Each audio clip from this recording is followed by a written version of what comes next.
Bueno, bienvenidos, gracias, gracias por estar aquí presentes, puntuales, muchas gracias. Es la tercera clase de este módulo de ventilación mecánica que preparamos para ustedes y pues en esta ocasión yo les voy a compartir sobre la ventilación mecánica en el EPOC exacerbado.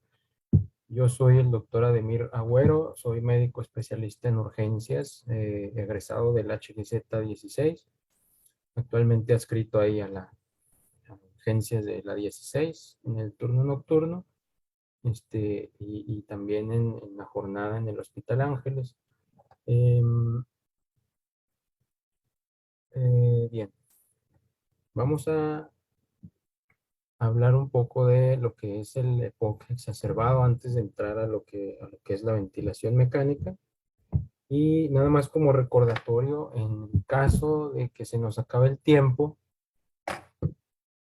porque como saben, pues tenemos el plan básico aquí de la plataforma que usamos. Si se acaba el tiempo, nos metemos en la misma liga, ¿ok? Entonces, vamos a empezar con ventilación mecánica en EPOC exacerbado. Entonces, como sabemos,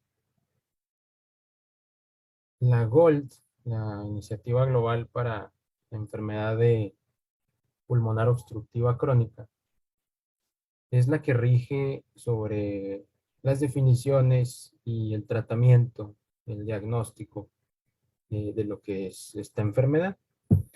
Y la última guía nos pone como definición que el EPOC es una enfermedad caracterizada por una limitación del flujo aéreo que no es totalmente reversible y usualmente es progresiva. Es asociada a una respuesta inflamatoria anormal del parénquima pulmonar. Esta imagen es muy característica de los pacientes con EPOC, ya en una fase, pues, crónica, ¿no? Tardía, pues, el típico paciente que nos ingresa a urgencias en la madrugada, de la tercera edad, consumido, fumador crónico. A veces les preguntamos si todavía fuman, este, y bueno, insuficientes, posición en trípode, algunas características muy específicas de estos pacientes, ¿verdad? Las interrelaciones en el EPOC, bueno, actualmente sabemos que eh, hay tres patologías que cursan con este signo cardinal que es el broncoespasmo, el enfisema, la bronquitis crónica y el asma. Y actualmente sabemos que aquellos pacientes pediátricos que no reciban a lo mejor un tratamiento, un control más bien adecuado de su asma, pues a lo mejor en un futuro pueden desarrollar una enfermedad pulmonar obstructiva crónica, ¿no? Del tipo bronquitis crónica o enfisema. Entonces, es una enfermedad muy importante, muy prevalente y que tenemos que tener en cuenta, sobre todo en urgencia. Entonces, bronquitis crónica, el GOLD nos dice que la bronquitis crónica es una tos productiva crónica durante un periodo de 3 meses en 2 años. 2 años que son sucesivos y que ya se hayan excluido otras causas de tos. Y enfisema es el término patológico que describe cambios estructurales relacionados con el EPOC.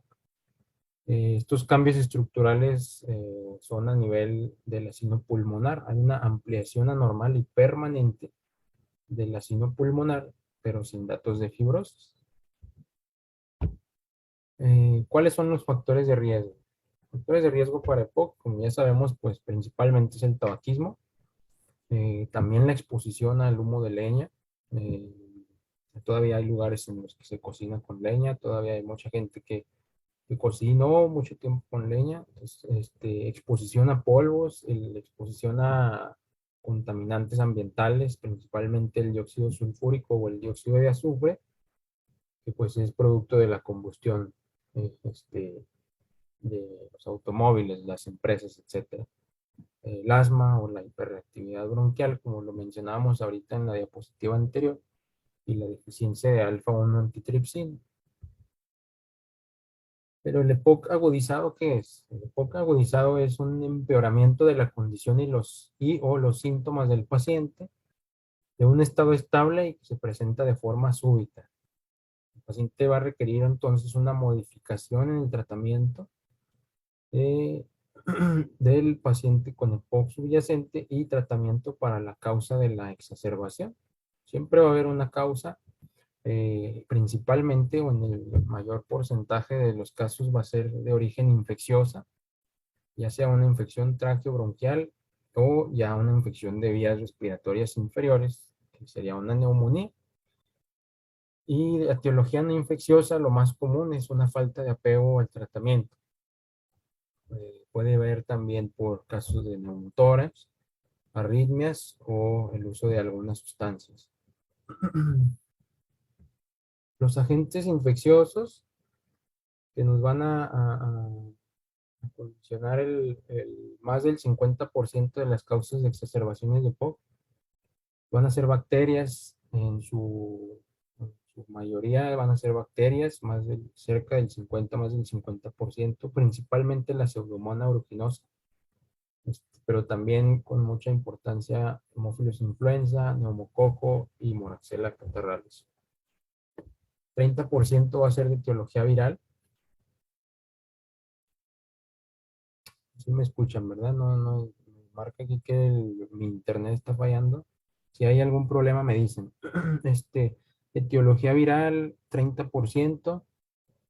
Rinovirus, influenza son o hasta hace 2 años eran los principales. Ahora nos llega un paciente con EPOC, con insuficiencia respiratoria y no podemos descartar, no podemos dar por hecho que no tiene COVID, ¿sí?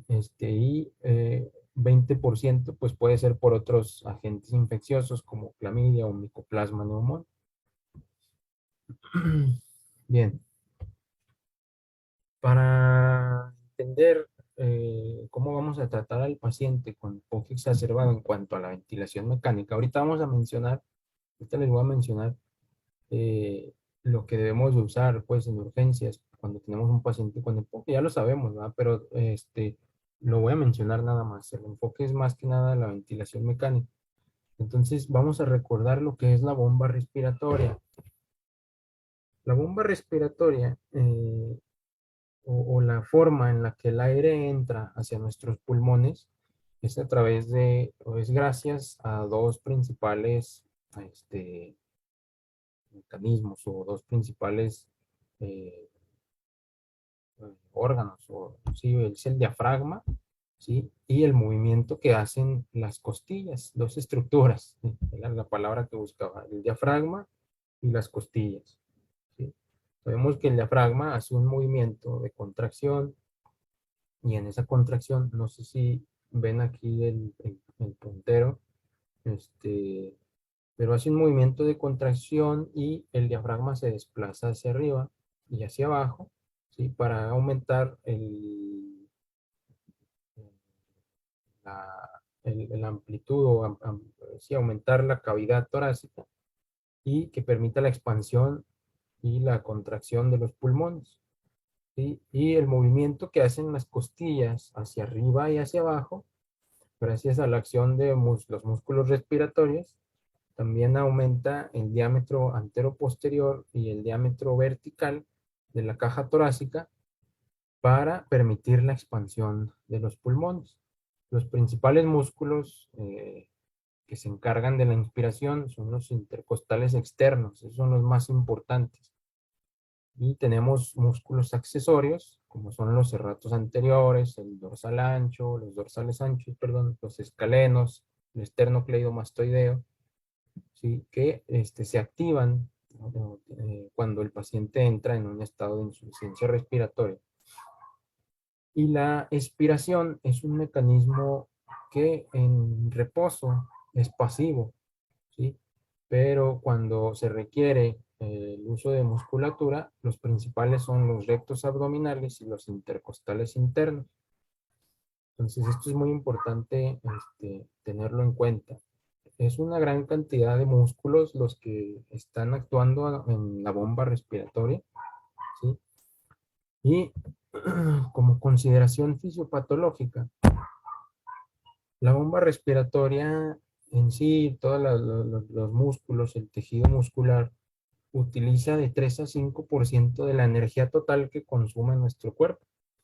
¿Sí? Durante el ejercicio, esta cantidad de energía aumenta hasta 50 veces.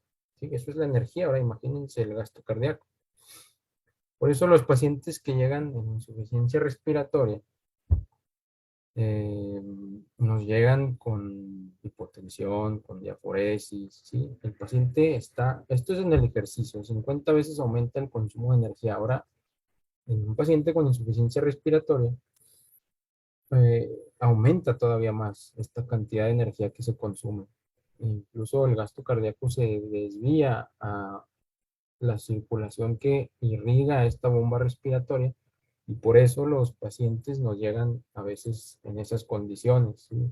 Hipotensos, diaforéticos, pálidos, los hemos visto como llegan en insuficiencia respiratoria franca. Eh, de forma crónica, los pacientes con EPOC van a tener un deterioro en tres principales aspectos, que es la mecánica respiratoria, la función de los músculos respiratorios y el intercambio gaseoso, ¿sí? En cuanto a la mecánica respiratoria, hay algo muy importante, que es que los pacientes con EPOC estable tienen una resistencia al flujo. El flujo es la velocidad a la que entra el aire, entra y sale el aire a través de un tubo, en este caso a través de las vías respiratorias, y hay una resistencia al flujo tanto de entrada como de salida, de inspiración y de expiración. Lo normal es que con 1 centímetro de presión el aire entre y salga sin ningún problema, sin ningún tipo de resistencia. Eso es lo normal. Usted y yo que estamos aquí sentados tranquilamente, se requiere solamente 1 centímetro de agua de variación de presión para que el aire entre y salga sin problema. ¿Sí? Los pacientes con EPOC y aquellos que están estables requieren una variación de hasta 6 centímetros de agua de presión, ¿sí? Entonces es una resistencia que ya tienen ellos, la cual está condicionada, como vemos en la imagen de abajo, por la inflamación del bronquio, la inflamación crónica, la producción de moco y el broncoespasmo, ¿sí? Entonces, esto genera una resistencia inspiratoria. También hay una resistencia al flujo expiratorio.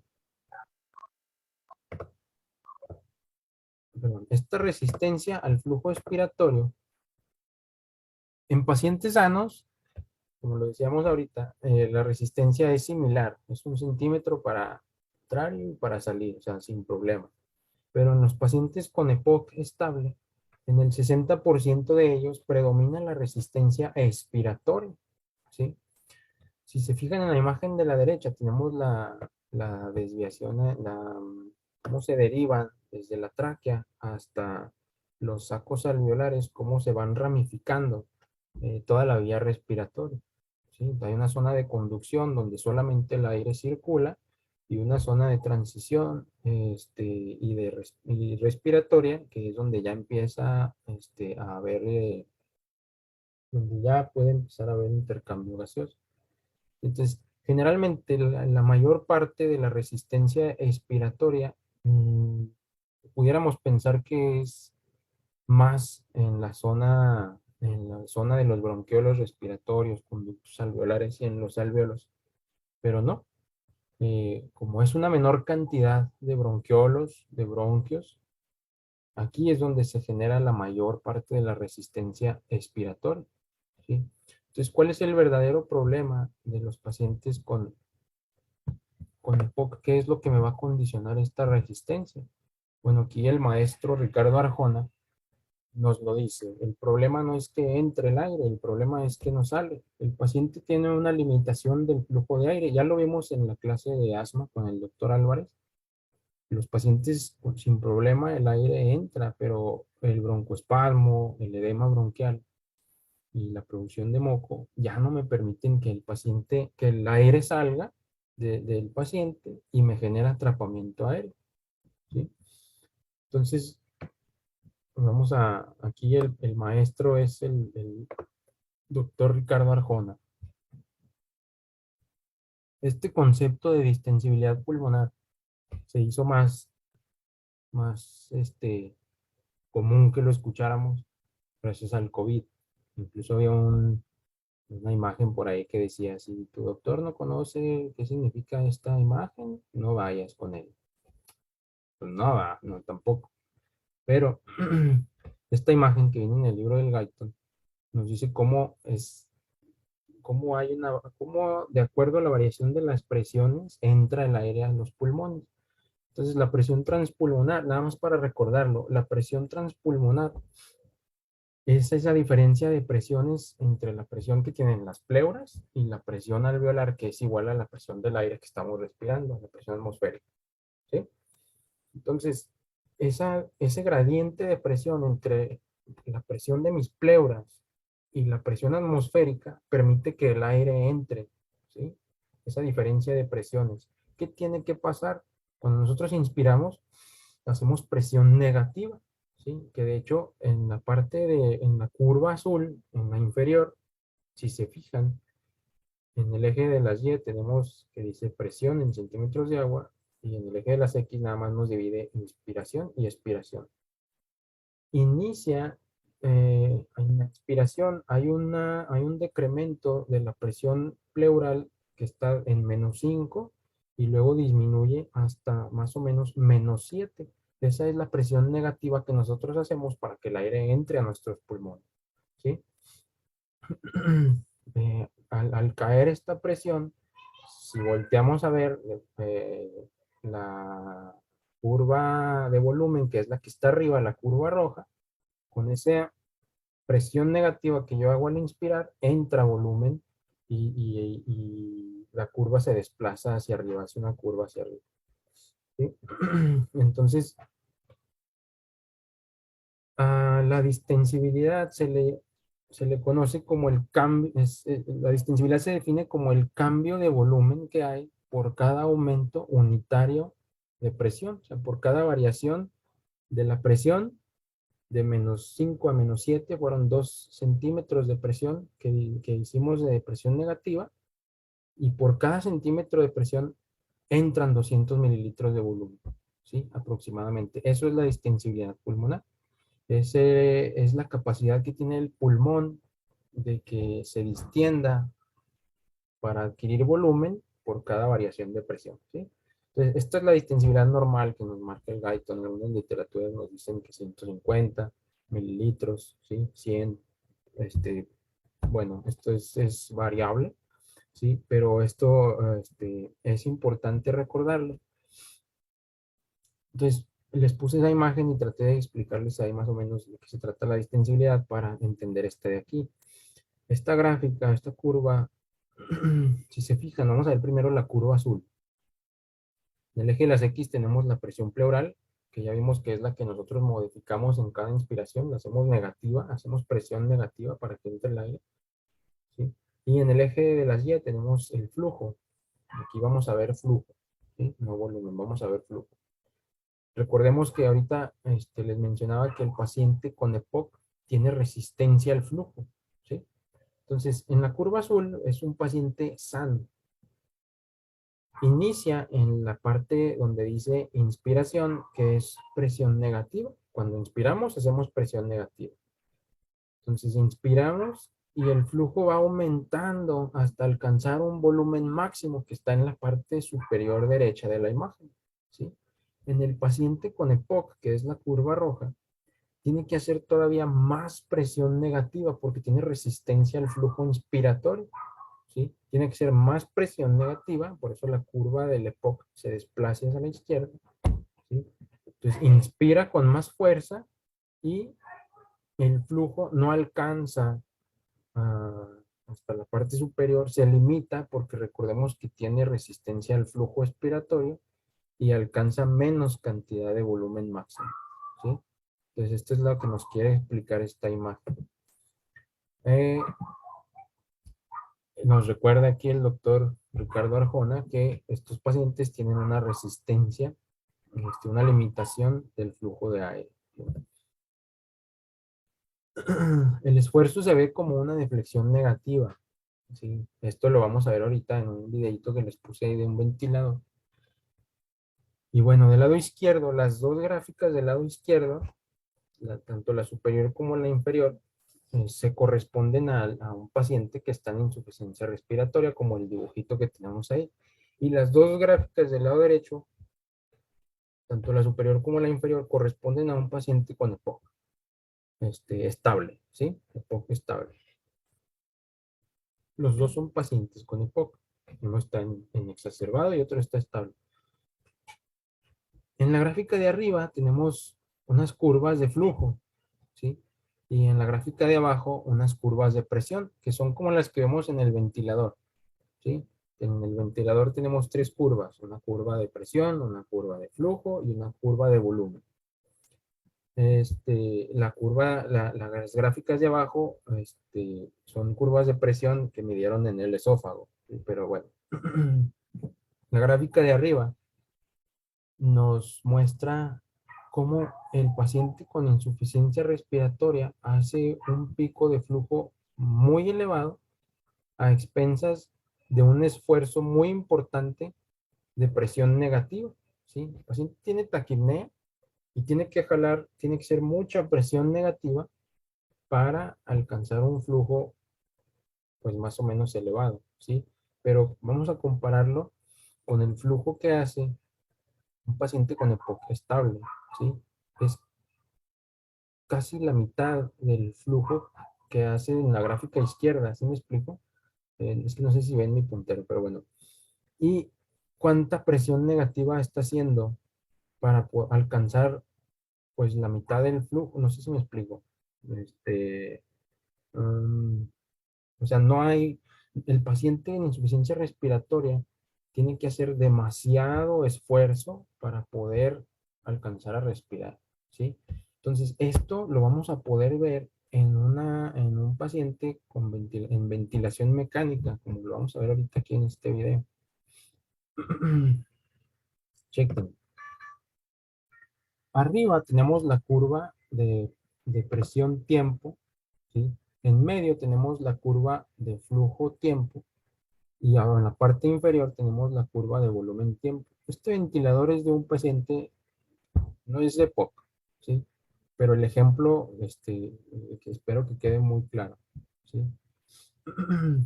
La curva de presión-tiempo, que es la de arriba, y el mensaje que les puse en la diapositiva anterior, es que el esfuerzo se ve como una deflexión negativa porque cuando nosotros inspiramos hacemos presión negativa.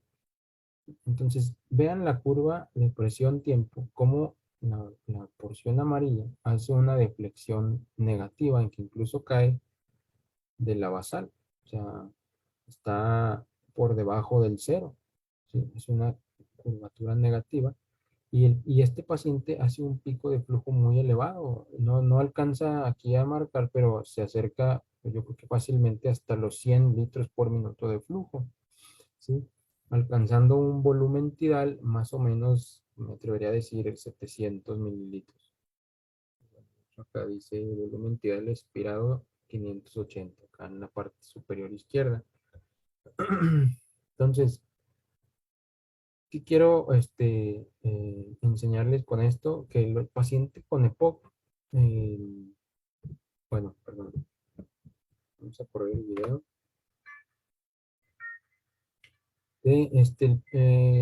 Tenemos también que aprender a monitorear aquí las curvas del ventilador. Digo, el mensaje es, siempre tenemos que ver al paciente primero antes de ver al ventilador. Pero vean cómo hace una presión negativa. Este paciente, sin voltearlo a ver, yo ya sé que está despierto, ¿sí? Ya sé que está despierto o que está haciendo mucho esfuerzo para respirar. Entonces aquí vamos a cambiar la imagen para voltear a ver al paciente y no tengo que decir nada. El paciente tiene un esfuerzo muy importante. Esto es de relevancia porque, bueno, en este paciente se trataba de un joven que tuvo un TCE severo. y sabemos que el paciente con TCE severo pues no debe de estar haciendo un esfuerzo respiratorio, ¿verdad? Pero bueno, ay, disculpen, pero bueno, es importante, es el ejemplo que quiero poner es ese, que la paciente con EPOC tiene que ser mucha presión negativa, mucho esfuerzo, que a veces lo vamos a ver eh, con unas curvas negativas muy importantes. Otra de las consideraciones fisiopatológicas que debemos de tener en cuenta es la función de los músculos respiratorios. Los pacientes tienen una debilidad muscular que se ganan o que adquieren a lo largo del tiempo gracias a la desnutrición, a que el paciente está todo el tiempo hiperinsuflado y esa hiperinsuflación eh, me mantiene elongados las miofibrillas, ¿sí? Y no permite también su contracción adecuada. El uso de esteroides crónico, ¿sí? Hay una mayor degradación de proteínas musculares. Cuando el paciente con EPOC, que de por sí ya tiene todas estas características en su musculatura de la bomba respiratoria, y aparte se somete a una sobrecarga porque tiene una infección agregada y hace un EPOC exacerbado, pues estas fibras son más susceptibles a que tengan ruptura, ¿sí? Entonces, esta imagen, pues es para, no es un paciente con EPOC, esta imagen todos la conocimos, es un enfermero que tuvo COVID grave y pues el consumo que ellos tienen es similar en el paciente con EPOC, desarrollan este consumo muscular y esto pues también es muy importante ahí en cuanto a los pacientes, a la insuficiencia respiratoria. Si le agregamos que 20 a 30% de ellos tienen cierto grado de insuficiencia cardíaca, pues imagínense, ¿no? Un paciente con EPOC agudizado que tiene insuficiencia cardíaca y requiere mayor energía, como ya lo vimos ahorita, mayor gasto cardíaco para soportar esa sobrecarga en su bomba respiratoria, pues por eso llegan a veces en tan malas condiciones. Y el intercambio gaseoso de los pacientes con EPOC está alterado. eh, ya sabemos que ellos tienen insuficiencia respiratoria tipo 2 que es la hipercápnica, y la hipoxemia va a estar condicionada por un resultado, va a estar condicionada por una distribución anormal de la ventilación-perfusión de la BQ. Aquí tenemos dos radiografías. La del lado izquierdo es la típica radiografía de un paciente con EPOC, ¿sí? Con horizontalización de los arcos costales, el corazón en gota, el abatimiento de los hemidiafragmas, ¿sí? No se alcanza a ver bien la trama bronquioalveolar, ¿sí? Está prácticamente radiopaco los pulmones, ¿sí? Y del lado derecho tenemos una radiografía de un paciente pues sano, ¿no? Entonces, si recordamos las zonas de West, sabemos que la de arriba está bien ventilada, más o menos perfundida, la de abajo está bien ventilada, bien perfundida, y la de abajo está mal ventilada, muy bien perfundida. Entonces, esto es normal, esto es lo normal. Pero los pacientes con EPOC tienen esta hiperinsuflación que redistribuye o altera de cierta forma la ventilación-perfusión y por eso condiciona hipoxemia, la cual se exacerba cuando el paciente tiene un EPOC agudizado. La hipercapnia va a ser resultado de una hipoventilación alveolar. Y la hipercapnia a veces también depende de cuando nosotros le administramos FIO2 a un paciente que a lo mejor no requiere tanto FIO2, ¿sí? Nosotros al administrarle más de 30% de FIO2 podemos abolir la respuesta del bulbo a la hipercapnia, a la hipoxemia, perdón, y generar mayor hipercapnia, ¿sí? Entonces, solo para recordar también aquí tenemos la curva de volúmenes y capacidades pulmonares. Y aquí lo que les quería mencionar es que la ventilación alveolar depende de la capacidad residual funcional. Es decir, los alvéolos se mantienen abiertos gracias al volumen que se queda dentro de los pulmones después de una expiración normal, ¿sí?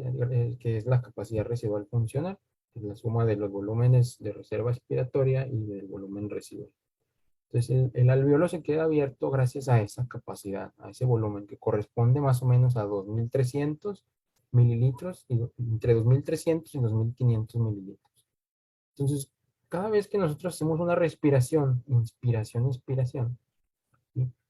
Estamos intercambiando más o menos 500 mililitros, nos dice el Guyton, ¿sí? Más o menos 500 mililitros, que no es ni una sexta, quinta parte de la capacidad residual funcional. O sea, el alveolo, el aire que está en los alveolos, se está reciclando, pero tarda más o menos, y por eso puse la imagen superior izquierda, tarda aproximadamente 16 respiraciones en reciclarse ese volumen alveolar, ¿sí?